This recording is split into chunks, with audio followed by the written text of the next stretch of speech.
Antipolo Church. Oh, nabububuhan sa rin tubig. Ayan, medyo malaki.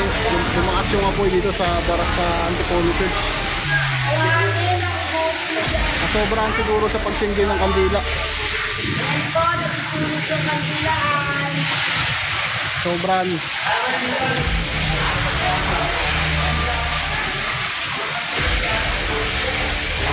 Ayan na, natulog na yung ano. Natatanggal na rin yung sakitan.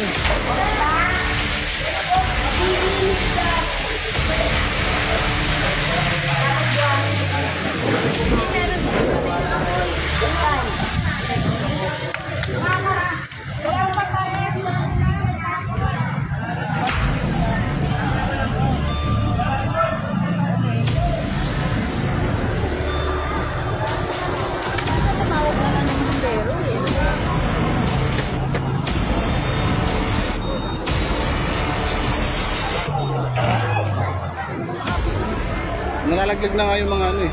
Ha? Nalalaglag na yung mga kisame. Kaya nga.